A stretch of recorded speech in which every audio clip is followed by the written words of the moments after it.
On a quiet weekend morning, when my husband usually would have gone out, he told me he had a young lover. I'm serious. I want to make her happy. So sign the divorce papers with these terms. What do you mean by this? I'm Mary, 53 years old. I married my husband, David, whom I met at a social circle for working adults when we were both 28. We were blessed with 2 children, our eldest son, Tom, and our eldest daughter, Olivia, building a happy family together. I've supported our home as a stay-at-home mom, while David runs a small local business. This year marks our 25th wedding anniversary. Our children have grown up and are now independent. However, it was around this time that I began to notice a change in David's behavior. Mary, I got some emergency work today. I might come home late. One morning, as David was having breakfast, he said this, "Okay, take care." I replied with a smile, offering him a coffee, and he hurriedly left the house. David's outings, which often occurred even on holidays. Initially, I trusted my husband without any doubts. However, as these excuses became more frequent, doubts began to grow in my mind. I have plans with a friend today. On a weekend meant to be spent with family, David once again excused himself to go out. Again? Yeah, it's a commitment from before. Sorry about that. David couldn't hide his slightly panicked expression as he spoke. I watched him leave without saying anything, but anxiety and suspicion grew as I saw his back. The next morning, as I was preparing breakfast as usual, I asked David when he joined me at the dining table. "Good morning, David. What time will you be home today?" After a moment of silence, he answered with an unfocused look in his eyes. Well, I might be late today. There's an important project. "It sounds tough, but take care of yourself," I said, tilting my head slightly. But that night, despite waiting, David did not return. I sent several messages to his cell phone as it got late into the night, but there was no reply. The next morning, David finally came home. "Where were you yesterday?" I even sent messages. I was busy with the project and I stayed at the office last night. Sorry. "I see. But you could at least let me know. It worries me. Yeah, my bad. Seems like you've been really busy lately. Is there a problem? Let me know if there's something I can help with." David gave a wry smile. No issues. Just a bit busy. Sorry to worry you. Though I smiled, I felt something was off with David's tired look and unusual responses. Deeply concerned by the drastic change in David's behavior, I chose to remain silent to keep the peace at home. However, David's outings and assertions continued to increase, and he returned home later, making conversation scarce. He might really be onto something. My suspicions only continued to grow. One day, while David was taking a shower, I happened to notice his smartphone. Normally, I wouldn't do this, but driven by an urge to find out more, I picked up the phone. On the unlocked screen, there was a message from an unknown woman named Emma. "How was today? I want to see you again." My hands trembled, and my heart ached. However, I chose not to confront him right there and decided to wait for more concrete evidence. I felt I needed something more substantial before saying anything. I continued to quietly watch David's actions thereafter. While feeling that the peace of our home was beginning to crumble, I still hadn't found the right way to handle it.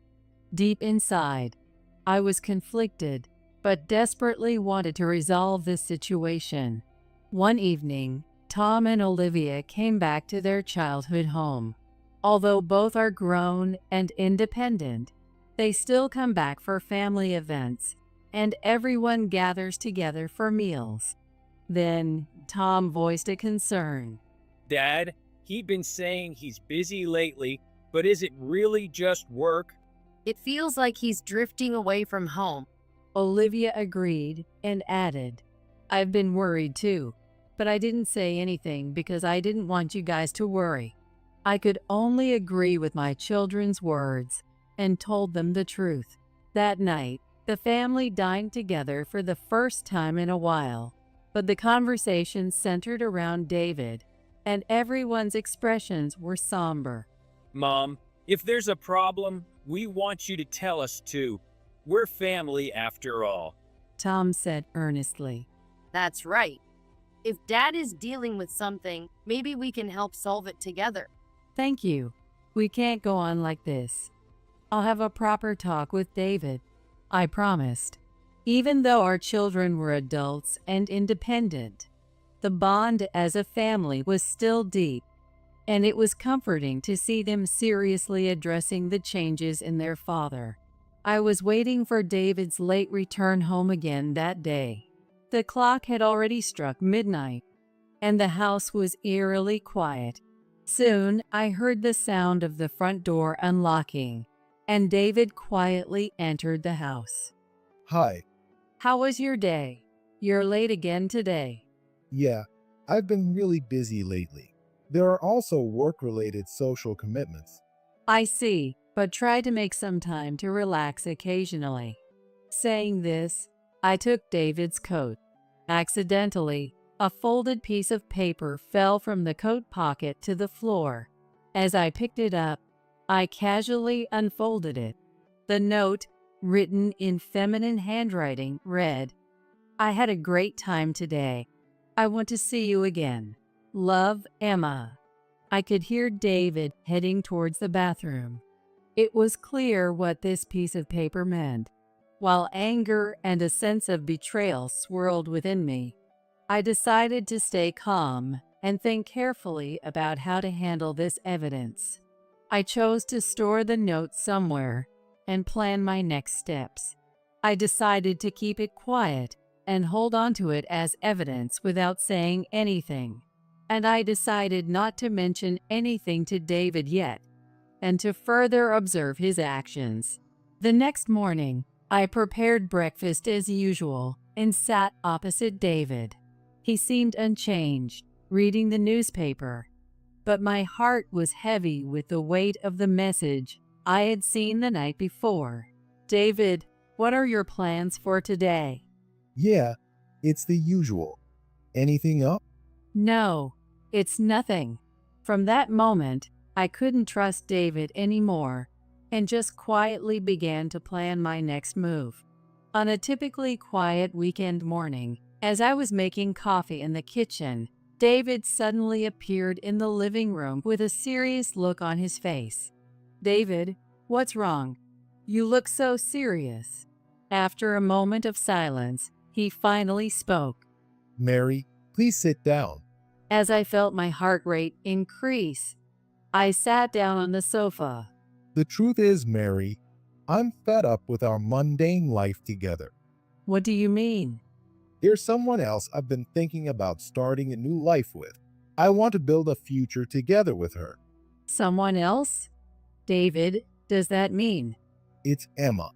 We met through work and naturally grew closer as we worked on projects together. We really click in terms of our thoughts. Emma, the young employee from that company you mentioned before? Yes, that Emma. She's very bright and energetic and full of new ideas.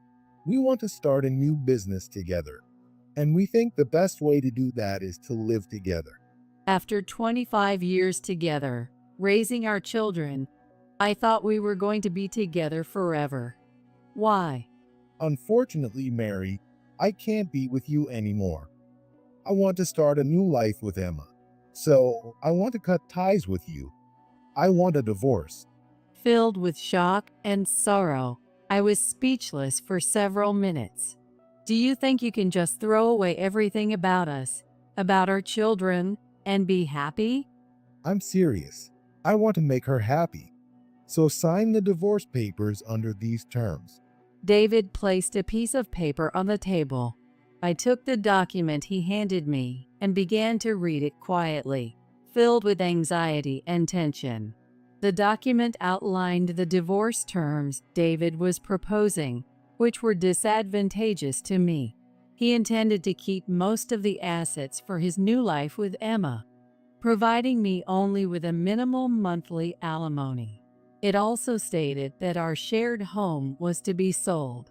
My options were limited, and all I was offered was scant compensation for my past contributions and devotion. David, what is this? I need funds for our future with Emma. You'll have to manage with this. How am I supposed to manage on this amount? Are you saying our 25 years of marriage is only worth this much? Yeah, that's about right. You're telling me, a homemaker all these years, to go work and fend for myself? Well, yeah, that's pretty much it. You were the one who wanted me to be a homemaker when the kids were born, to support the family. You did well all these years. And you're selling the house too? Yes, the paperwork is already done, so please move out soon. What? What are you talking about? This is too sudden. What about the kids? The kids are adults now and independent. They don't need us. I can't accept these terms. There's nothing I can do about that. Just accept it. I've already decided. I'm going now. Please file the divorce papers. Bye. David, wait. This can't be happening. Anger welled up inside me, and soon it turned into tears. Just when I thought the kids were independent and we could finally spend time as a couple. The next day, I took a deep breath in the home office and picked up the phone. I dialed the lawyer's number and pressed the call button amidst my nervousness. Hello, this is Mary. Well, I need some advice. A calm voice from the lawyer came through on the other end. Yes, Mary. What can I do for you? My husband. He's involved with another woman, and I'm considering a divorce, but he's pushing very unfair terms on me. Understood. Let's first get a clear understanding of the facts. Evidence will be crucial here. Then, I went to the city office to submit the divorce papers. 25 years, gone just like that. A few days later, I visited the lawyer's office and provided detailed information about David and Emma's relationship that I had gathered. These are very strong pieces of evidence. Based on these facts that David has hidden, we can negotiate the unfair divorce terms. Thank you. I'm ready to fight this, for my kids and for myself. A few days later, I received further contact from the lawyer and headed to his office. Holding a document in his hand, the lawyer said, Mary, we have uncovered new information. It has been revealed that David already has a kid with Emma. What? A kid? Already? Yes. From the birth certificate and their joint mortgage, this fact has been confirmed. This information will be a very advantageous point in your divorce proceedings. He deceived us and even had a kid. It was an unforgivable fact. This will be a big blow to David, won't it? Of course. This crucial information that David hid can be a reason to increase your alimony. I packed my belongings and left the house I had lived in for a long time. I then decided to tell my children, Tom and Olivia, about it. Mom, what's going on? Why are you here? What about the house? I'm sorry to call you both like this.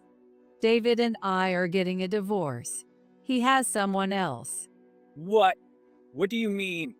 Tell us everything. Mom, is that true? Why would Dad do something like that? And also, it turns out he already has a kid in secret. That's just terrible. It's unforgivable, even though you're here. What happened to our house?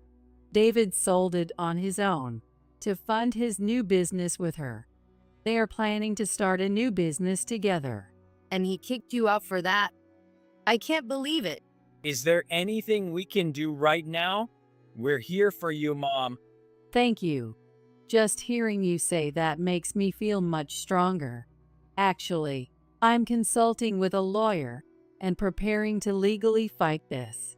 Mom, if there's anything we can help with, just let us know. Collecting evidence or anything to support you emotionally. I was on the verge of tears from their words, filled with gratitude. Thank you, truly. It's reassuring to have you both with me. That night, we discussed our plans as a family. Olivia decided to use her research skills to handle gathering information online. Tom focused on organizing records of conversations with David. I headed to the kitchen to start preparing dinner. I'm so fortunate to have a family that unites like this. Tom and Olivia exchanged glances and smiled at each other. Later, we gathered as a family to do a final review of the evidence they had collected. Pointing at the laptop screen, Olivia said, Look at this, Mom. These are photos Emma posted on social media. Lots of pictures of the new house and with the child, all presented like a happy family. Emma had been updating her life as a glamorous influencer through her social media, branding herself as a wealthy mom struggling with childcare, frequently posting pictures of expensive interiors, her new house, and her happy family life. These posts were receiving lots of praise from her followers. Can you believe the nerve? It's unforgivable. Yeah, David's girlfriend is so young, Tom continued. And here's the evidence that the house was sold. It's a copy of the contract. Both Dad's and Emma's names are on it. There's also information on the mortgage application for the new house. Thank you, both of you. Let's pass all this to the lawyer. But I just thought of something. Leave it to me. What are you thinking? Just trust me. I didn't understand what Olivia meant. We have all the evidence we need. I will not forgive those two. One day, I unexpectedly ran into Emma at a cafe. Emma was cheerfully chatting with a friend in a corner of the cafe. And there she was, confidently holding her illegitimate child. I approached her calmly and politely. Emma, could we talk for a moment? What do you want? Well, David's ex-wife? Yes, I am David's ex-wife. Emma, I'm glad to see you're happy, but don't assume this happiness will last forever. He has betrayed a family once. He might do it again. What are you talking about? You're an old lady. I'm still young. David wouldn't let me go. Also, are you aware that the child you're holding was used to disadvantage me in our divorce? David hid the child's existence from me and presented very unfavorable terms. What? What are you talking about, old lady? David was just fed up with his marriage to you. It has nothing to do with us. No, it does matter. You and that child have influenced the terms of my divorce. You should be aware of that. So what? We love each other. Whatever a person from the past like you says doesn't matter to us. If there is love, that's fine. But don't forget what David has done in the past. There was love between us two, but in the end, I was betrayed. And not just me. You and that child might be treated the same way in the future. That's just your sour grapes. It's pointless to target us. But remember, you two will never find happiness. With those words, I left the cafe. That old lady is so annoying. I heard Emma's voice, but I didn't care. Those two will surely suffer from now on. We sat at the negotiation table, accompanied by our lawyer, in a tense atmosphere. The air was thick with tension.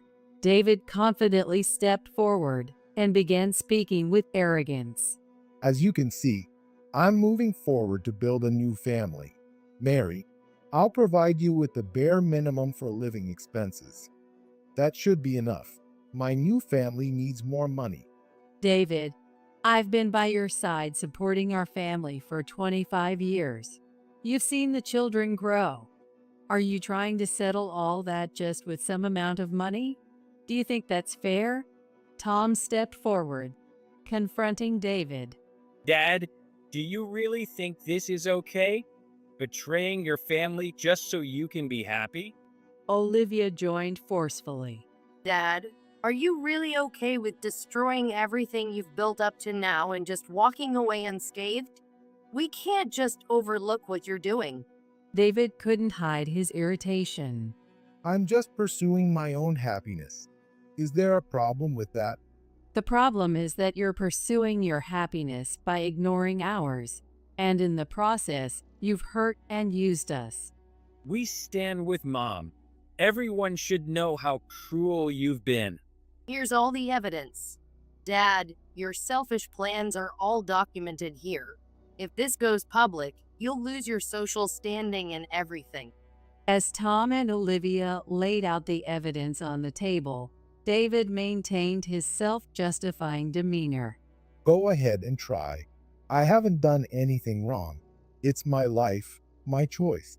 I took a deep breath and responded calmly. David, no matter what you say, the facts won't change. The evidence we have is enough to expose your actions to the public. David flinched for a moment, but quickly regained his composure and spoke more arrogantly. Don't joke with me. I've always carved my own path. Do you think you can stop me now? The discussion was far from being resolved. From now on, we will communicate through the lawyer here, so there won't be any need for us to meet again. Lawyer, please take it from here. Yes, I will ensure a legitimate claim for alimony, so please rest assured. I can't deal with this. With those words, David stormed out. What a selfish person. I felt sad to think I had spent 25 years with someone like that. The next day, Olivia took action. She decided to leave a comment on Emma's latest post. Olivia responded to Emma's latest post with deep anger and disappointment, writing the following. Emma, your posts always depict a perfect family life. However, don't forget the truth that my father, a small company owner, abandoned my mother after 25 years to start a life with you. My mother was coerced into agreeing to a divorce under unfavorable conditions. Moreover, the fact that there was already a child between you two was hidden, and he sold the house we had lived in for many years to build a new one with the money. This comment quickly spread among other users and became a major topic of discussion. Many followers reacted to the post, and the debate over Emma and David's actions intensified. The media also picked up on the story, exposing David's personal life and his treatment of his family. So this was the good thing, Olivia mentioned. After Olivia's post, Emma's social media unexpectedly blew up, and she received a barrage of critical comments. Later, the lawyer reported that after lengthy discussions with David's representative, a final agreement on the alimony claim had been reached. The alimony was settled for significantly more than the amount initially proposed by David's side. This increase was considered in light of David's infidelity and the mental impact his actions had on me and our children.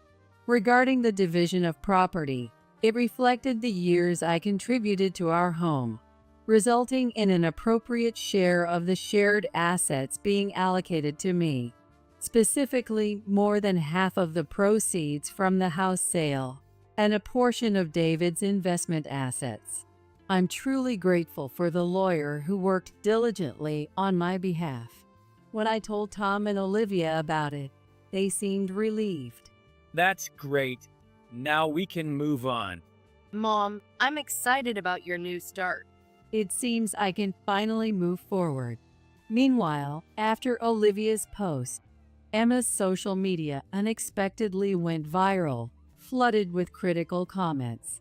What used to be a mix of support and criticism turned into anger, and condemnation, making her a target of criticism. Emma was staring at her smartphone screen in her living room. With each scroll, new critical comments were added. Look. Hypocrite, homewrecker. How can they deny our happiness so much? I haven't done anything wrong. This is all Olivia's fault. Emma still believed she was not at fault. Olivia ruined our lives.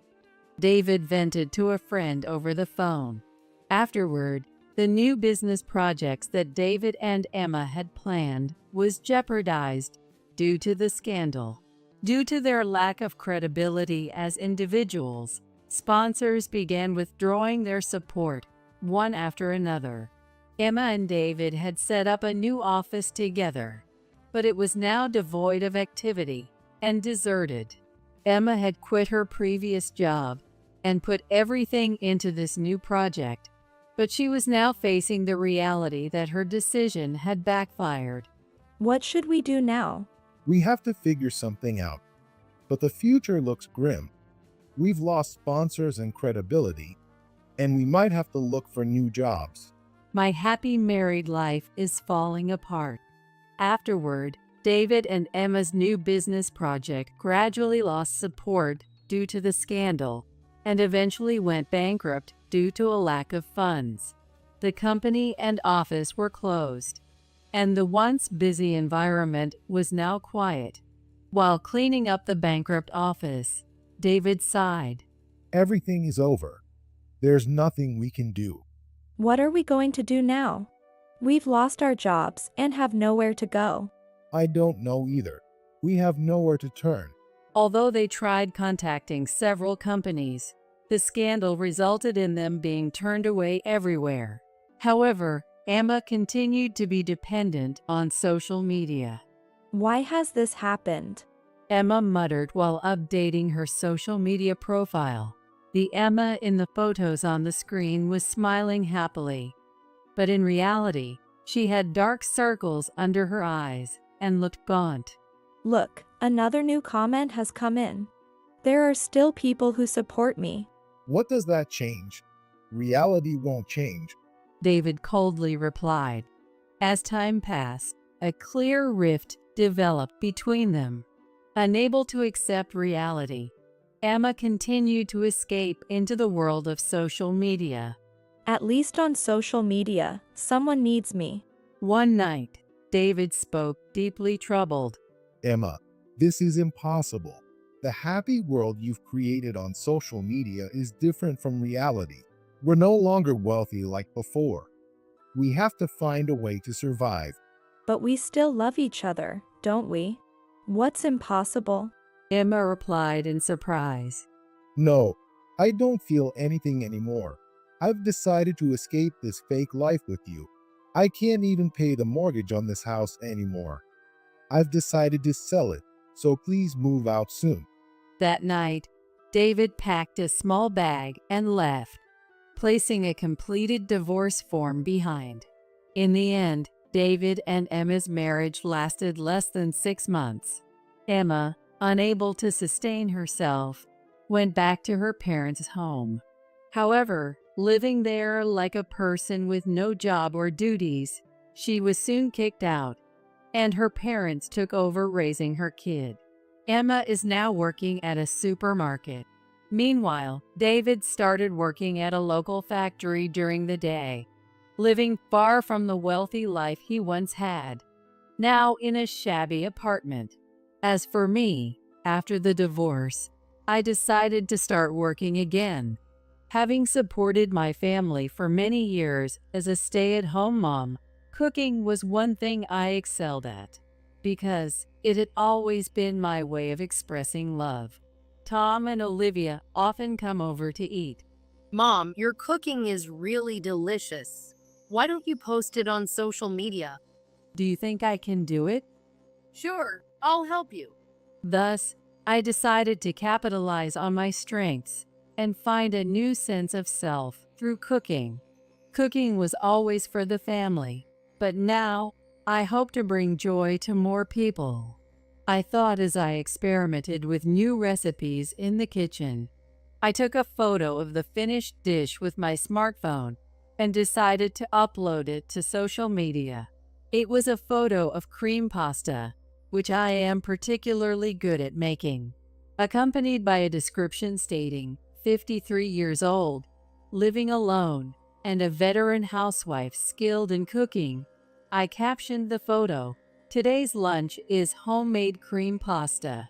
Simple, but I'm confident in the taste," and uploaded it. Looks delicious. Please share the recipe. The post quickly received reactions from followers, and comments poured in. Gradually, my follower count continued to increase, and I started a cooking blog. In the blog, I detailed the recipes of the dishes I made daily and the thoughts I put into my cooking. I also shared amusing stories about my experiences, including being 53 and divorced. The blog wasn't just about the visual appeal of the dishes, but themed around cooking with heart, which resonated with many. One day, I received a proposal to start a cooking class. I want to learn directly from you, Mary. A fan's voice initiated it. For my first class, I rented a local community center and decided to teach a simple menu. On the day of the cooking class, I greeted the participants with a nervous yet expectant expression. "Hello, everyone. Let's enjoy cooking together today." I explained the cooking process carefully. I can't believe how easy it is to make delicious food. At the end of the cooking class, participants expressed their admiration, and I too felt the joy of discovering a new side of myself. I could feel that my love for cooking was effectively conveyed to the participants. That night, I posted about the day's class on social media. Today's cooking class was supported by so many wonderful people, and I'm filled with gratitude. I hope to continue delivering joy through delicious meals. Just as I thought, the taste of your meals and your kind personality are truly special. I can't believe I'm capable of this. My days are so fulfilling now. Thank you. I'm having so much fun. This new challenge will prove its significance in my life in the days to come.